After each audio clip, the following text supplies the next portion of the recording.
कुषाण वंश का सबसे प्रतापी राजा कौन है? तो कनिष्क। और संस्थापक कौन था? कुजुल कटफिसेस। कुजुल कटफिसेस ने तांबा सिक्का जारी किया था। कुषाण वंश के संस्थापक कौन था? तो कुजुल कटफिसेस। अंतिम कौन था? तो वासुदेव द्वितीय। कुषाणों की द्वितीय राजधानी कहाँ थी? तो मथुरा थी। अब पहला था कहाँ? पुरुषपुर। भारत सरकार द्वारा प्रयोग में लाया गया शक संवत को किसने चलाया था? तो कनिष्क ने। शक संवत कब था? तो 78 ईस्वी में। अंग्रेजी कैलेंडर कनिष्क को किस चीनी जनरल ने हराया था? तो पेन चाओ। कुषाण वंश का प्रतापी था कनिष्क। कनिष्क का राजवैद्य आयुर्वेद का विख्यात विद्वान कौन है? तो चरक है। वृद्ध चरित्र की रचना किसने की थी? अश्वघोषपाद। कांस्टेंट किसे कहा जाता है? तो नागार्जुन को। कुषाण वंश का अंतिम शासक कौन था? तो वासुदेव द्वितीय। रेशम बनाने की तकनीक का आविष्कार किसने किया था? तो चीन ने। चीन का किस में पड़ता है? तो एशिया में। बौद्ध धर्म की चौथी बौद्ध संगीति किसके शासनकाल में हुआ था? कनिष्क के शासनकाल में। कुषाणों ने सर्वाधिक शुद्ध सिक्के जारी किए थे सोने के। महाविभाज सूत्र के रचनाकार कौन है? वसुमित्र। गंधार शैली एवं मथुरा शैली का विकास से किसके शासनकाल में हुआ? तो कनिष्क के। कुषाण काल में सबसे अधिक विकास किस क्षेत्र में हुआ? वास्तुकला। यूची एवं तोखरी किस विदेशियों को कहा गया था? तो कुषाण। कनिष्क किस धर्म का अनुयायी था?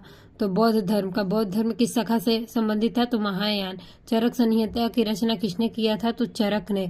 इसमें भाग कितना था? 8। और अध्याय 120। किसे बौद्ध धर्म का विश्वकोश कहा जाता है?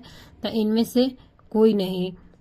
निम्न में से कौन कनिष्क के दरबार में कनिष्क के दरबार की विभूति थे? तो इनमें सभी थे। वसुमित्र, नागार्जुन और पार्श्व। माध्यमिक सूत्र किनकी पुस्तक है? तो नागार्जुन की। कुषाण राजा क्या कहलाते थे?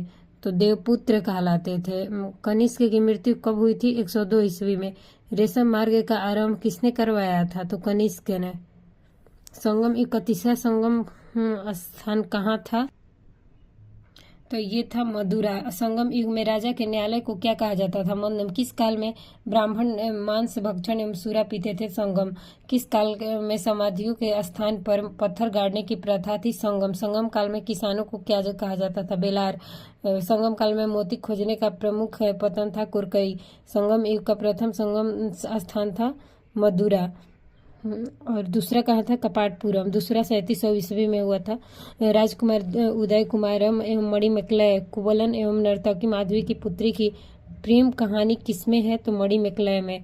संगम युग में मंत्रियों को क्या कहा जाता था? तो अमाईचार कहा जाता था। झूठी गवाही देने पर किस युग में जीभ काट लिया जाता था? संगम युग। किस काल में समय जानने के लिए जल घड़ी का प्रयोग किया जाता था? संगम। संगम काल में लूटपाट करने वाले जाति को क्या कहा जाता था? मलवर। संगम काल में कौन से पक्षी को शुभ मानते थे? कौआ। तमिल देश का प्राचीन देवता कौन था? मुरुगन। जीवक चिंतामणि की रचना का श्रेय किस जैन भिक्षु को दिया जाता है? तिरुतक देवर। संगम साहित्य के पूरम काव्य किस विषय से संबंधित है? तो युद्ध और प्रेम प्रसंग औकम से। संगम युगीन राज्यों में सर्वाधिक शक्तिशाली राज्य कौन था? चोलों का। चोलों का सबसे प्रतापी राजा कौन था? तो ये था करिकाल। और कुचोल का संस्थापक कौन था? तो विजयालय। अंतिम कौन था? तो राजेंद्र तृतीय। पांड्य राजाओं में सबसे शक्तिशाली राजा कौन था? तो नेडुजेलियन। संगम काल में मुख्य खाद्यान्न क्या था? तो चावल था। संगम साहित्य का विभाजन कितने भागों में किया जाता है? 3। संगम युग में प्रथम संगम के अध्यक्ष कौन थे? तो अगस्त्य ऋषि। संगम युग का प्रथम संगम स्थान कहाँ था? तो मदुरा। शिल्पाधिकारम के रचनाकार इलांगो। मणिमेकलय की रचना किसने किया था? शीतल सतनार। न्याय प्रवेश के रचनाकार कौन थे? डीडनाथ। संगम साहित्य के काव्य को कितने श्रेणी में बांटा गया है? 2। संगम साहित्य में हमें तमिल प्रदेश के उत्तर पूर्व में किस राज्य का विवरण मिलता है? तो चेर का मिलता है, नहीं चोल का मिलता है। उत्तर पूर्व में चोल का मिलता है और दक्षिण पश्चिम में चेर का मिलता है। और पांड्य में दक्षिण पूर्व का होता है। चोल उत्तर पूर्व और चेर दक्षिण पश्चिम और पांड्य दक्षिण पूर्व।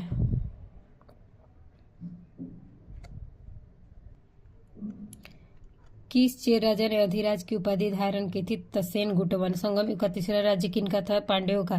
संगम साहित्य में व्यापारी वर्ग को क्या कहा गया था? तो वेनीगर। और किसान को वेलार। संगम साहित्य में शिकारियों की जाति क्या कहलाती थी? एनियर। संगम साहित्य में नर्तक नर्तकियों व गायकों को क्या कहा गया है? तो पानर। चोल वंश का बंदरगाह अरिकामेडू की खुदाई से किस विशाल बस्ती का पता चला था? तो रोमन इटली में पड़ता है। खेती करने वाली निम्न वर्ग की महिलाएं को संगम काल में क्या कहा जाता है? कडासीवर।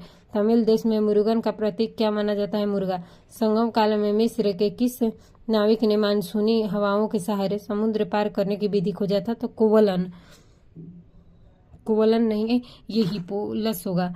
संगम काल में मिस्र के किस नाविक ने मानसूनी हवाओं के सहारे समुद्र पार करने की विधि खोजा था? तो हप्पोलस।